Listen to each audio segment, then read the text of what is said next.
Hi there, and welcome to another edition of Israel Explained. We have a lot to catch up on since I haven't done one of these in 2 weeks. Last one I did was on the ceasefire in Lebanon, so there's been a lot since. Most notably, two major developments. Um, the Assad regime has fallen, and we'll talk about what Israel is doing right now regarding that. And there seems to be a lot of progress towards a ceasefire and hostage deal, although reports vary on how close we are to one. So we'll talk about those two things. I'll start with the hostage negotiations. So, um, unlike previous negotiations, these talks are being kept very closely to the vest from the Israeli side. There were a lot of leaks in the past, and what's changed this time is that there are only three people involved: the head of the Shabak, Bar, the head of the Mossad, Barnea, and the Prime Minister, Netanyahu. And unlike in previous cases, there hasn't been much being leaked. One source told Channel 12 that in the past this was debated in the cabinet, and the cabinet basically functions as a press conference. So this time the cabinet's not involved. We're seeing the difference, and that really helps with the negotiations. So that, of course, means it's harder for me to report what's happening there, or for the press to report what's happening there. But in the last couple of days, there have been some reports that make it a lot clearer what's happening in negotiations, which is one of the reasons I made this video. So we'll talk about it. Up until today, there were a lot of reports of great optimism that a deal could be reached in a few days. That seems to not be true. Today, a report appeared in Axios saying that we're much further away from a deal than expected. Meanwhile, Channel 12 was a little bit more optimistic, but they also said it would be 2 to 3 weeks until negotiations bear fruit. I'm not sure there's really a contradiction between what Ravid is saying and what Channel 12 is saying. I think that the goal is to reach a deal before Trump's inauguration. He's certainly putting pressure on them to do that, and that that's possible, but that doesn't mean that that's actually going to happen. Um, Most of the elements seem to have been worked out, but not all of them. The major gap, everyone keeps saying, is about the number of hostages to be released in phase one. So we are talking about a three-phase deal, similar to previous deals that we were talking about even a year ago, with three phases. The first phase will involve the release of humanitarian hostages, and that's what there's a lot of talk about. There was a breakthrough in Hamas saying that Israel doesn't need to withdraw completely from Gaza in the first phase of negotiations. That was something that Hamas was insisting on. The Washington Post says there's been a breakthrough on that. Other sources have confirmed that. Meanwhile, Israel has said that it's willing to make compromises on the Philadelphia route and on the Netzarim corridor. Quite what that means, I don't know, but they're willing to at least remove some of the soldiers, withdraw from maybe some of the positions on those two places. So what we're looking at is some kind of compromise where Israel doesn't withdraw completely, but does withdraw from some important strategic points in that first stage. So that part seems to have been almost worked out, that compromise, but the exact number of hostages to be released in return for that, and the number of prisoners, Palestinian prisoners, that Israel will release in return for that, that is the main sticking point at this juncture. The families of the hostages are being kept in the dark, which is understandable because they've been known to leak things, but is also driving them crazy. And they're not sure whether their loved ones will be involved in the first phase, whether they will not be involved in the first phase. And of course, they're concerned that there will never be a second phase. So anyone who's delayed to another phase may never be released or could die in the interim. So families are pushing to either be included in that first phase or for there to be no phases at all, for all the hostages to be released at once. In general, most of the hostage families would prefer a deal where the war ends completely in return for all the hostages. Meanwhile, Israel is going for this kind of phased deal, this three phased deal. Now, the second part of the plan involves full Israeli withdrawal, and in return, Israel will not only get the rest of the hostages out, but will also get Saudi normalization. According to Chaim Levinson of Haaretz, the Saudis are no longer asking for a clear timetable for a Palestinian state. What they are asking for is a more vague path towards a Palestinian statehood, an Israeli statement that's willing to go down that path, something that Israel could probably ignore later on, not too dissimilar to what Begin did in 1979 when he talked about autonomy for the Palestinians, something that never really happened. Israel negotiated about it, but not all that seriously, and it never really occurred.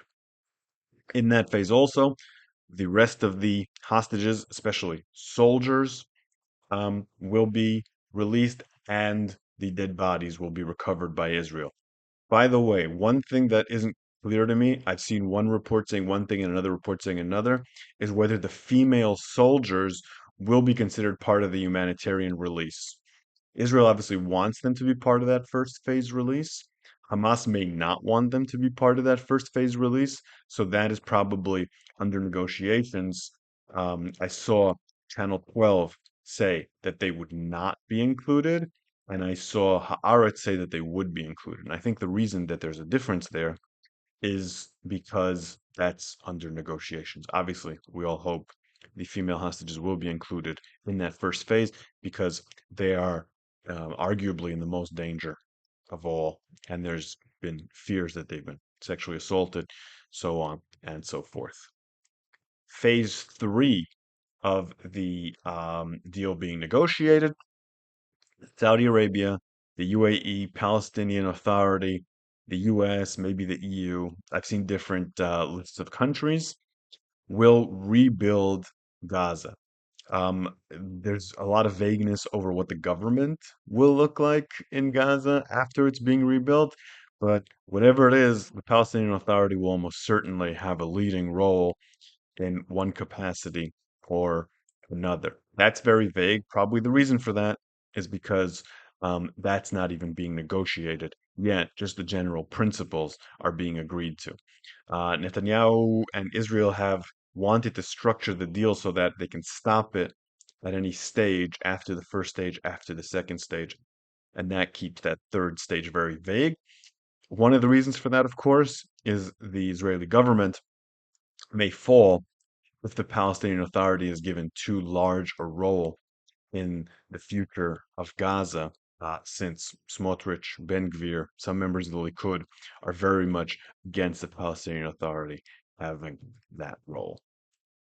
This plan is actually quite similar to ones that we've talked about here on this channel that the Biden administration tried to get through earlier in the year. So, unfortunately, a lot of people may have died for no reason. But that's sort of how wars go. You keep fighting and you pass over deals that later on you regret passing over. There's not necessarily anything malicious about that, but it is very tragic. Meanwhile, Israel is also pressuring Hamas militarily. The 98th Division, which was operating in Lebanon, has now been moved to Gaza. That means there are now four divisions in Gaza. That's one of the highest numbers that have been operating in Gaza in a very long time. Two soldiers died in Rafah when a building collapsed on them. So the intensification of operations has consequences for the IDF as well. And also, we're starting to see the IDF put into effect the general's plan, um, in particular in Jabalia. So the 65,000 civilians living in Jabalia were driven out of the city. The city's been destroyed. Most of the terrorist activity there has been extinguished. And then the question becomes what happens to the civilians that live there? Ynet reported yesterday that it seems the IDF is not going to let them return.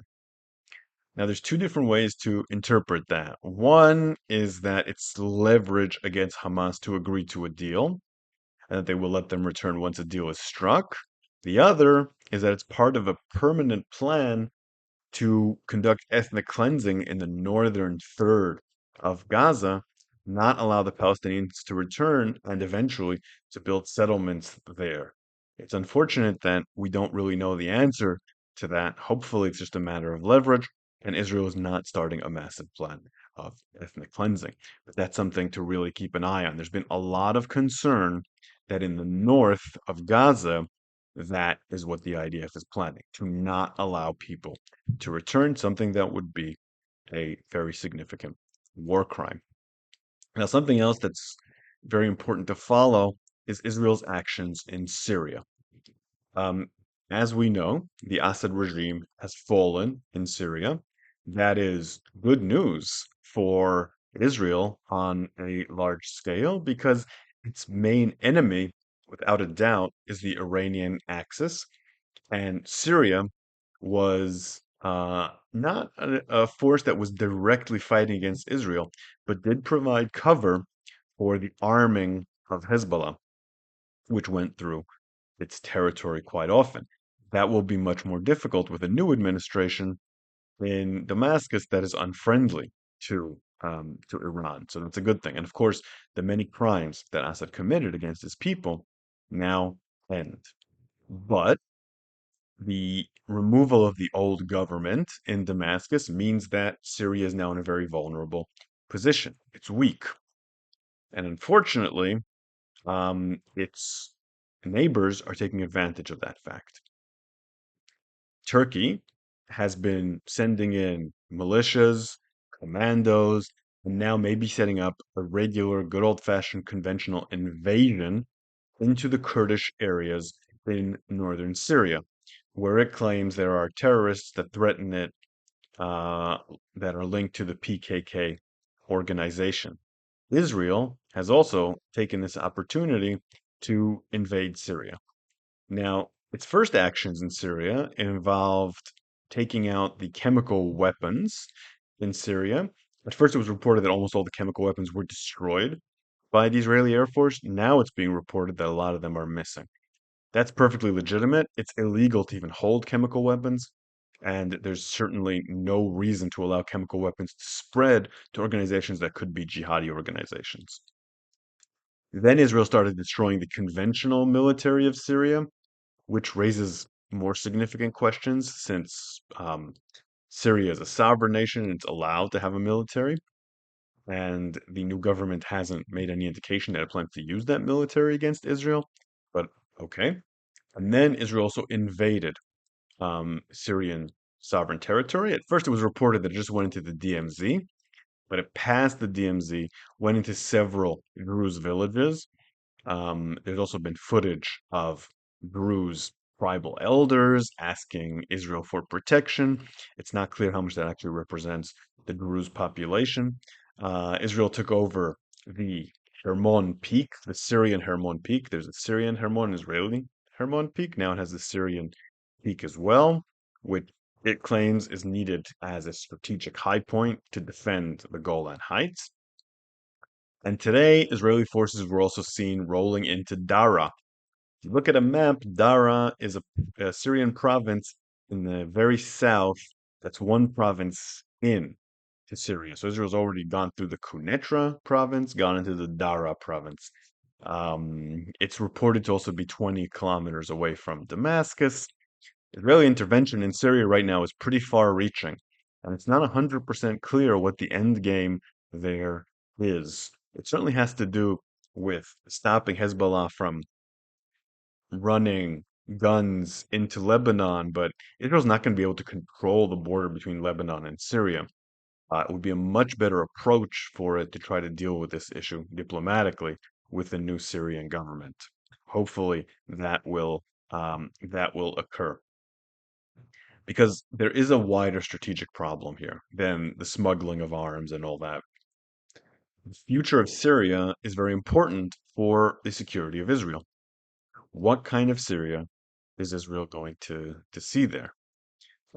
Is this new Syria going to be a failed state, in which case no one will be able to protect the border? Will it be an extreme Islamist government. Obviously, the more the government is um, kicked on, invaded, attacked in various ways by Israel, Turkey, and other countries, the more extreme it will probably be. Or will it be a country, not necessarily a friendly country, but a country that Israel can work with? We don't actually know the answer to that yet. The preliminary indications from the government are actually quite positive. Al-Julani, the leader of the rebels that took over the country, has said that he plans to respect the 1974 disengagement agreement, that he will not allow Syria to be used as a base to attack Israel, that he holds no ill will against Israel. He may be lying, but it might be good to build on the possibility of strong relations with Syria. Otherwise, we could be pushing Syria either towards failed state status, which will be dangerous to Israel, or extreme Islamic regime status, which will be similarly dangerous to Israel. There's really not that much to lose. Israel can take over buffer zones from a very weak Syria whenever it wants. But right now, what they're doing could also have serious diplomatic ramifications. Okay, so there were a few questions from the previous episode, but they're long ago. Most of them aren't very relevant. So feel free to ask me questions about this and I will answer them. I'll make another episode pretty soon, I'm sure.